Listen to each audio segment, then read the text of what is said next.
call it, as the soldiers did as well, the 6-pounder. And no, it does not weigh 6 pounds, more like 1,500 pounds. Our first actual weight of the projectile. But the first thing I'm going to do in the loading process is called thumb stalling.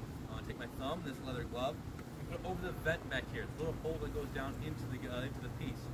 Well, Jack here will take the auger or gun on his worm. He's going to send that down the barrel, searching the piece for any large debris or any obstructions that may be in the barrel.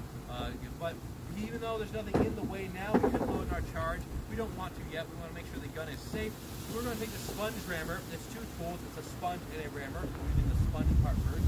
You lightly douse that in a bit of water. Now you send that down the barrel, one introducing liquid and also creating a vacuum, hopefully extinguishing any possible embers that may be in this gun.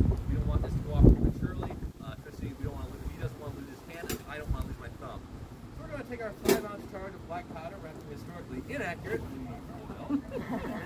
Back in the day, they would have used what's called muslin cloth. It has a tendency to burn and smolder.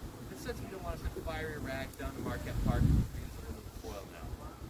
You see, Jack has rammed the charge all the way down the other end of the sponge rammer to the rammer end, and now the piece is loaded.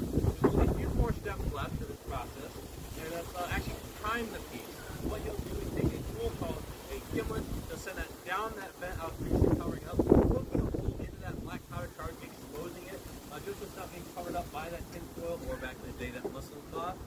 So now that charge is opened up, we're going to take our last and final tool, a friction primer. A friction primer is how we're going to set this off. The same technology they had back in the 1880s, same technology they had back in the 1860s during the American Civil War. But it's basically a brass tube with a chemical at the top called fulminate of mercury. Fulminate of mercury is incredibly susceptible to friction. The friction primer will create a spark laying off the black powder within that brass tube, the same amount you find in 22 long after today. Setting that down the vent into the charge, setting off the gun. You'll see that he's attached the lanyard to the friction primer, and this time I do have to remind you that yes, this is a cannon. It will make a noise. You're going to put your fingers in your ears or start recording, depending on your priorities in life. And now that you've been through the one, the doors will begin. Those are ready, fire!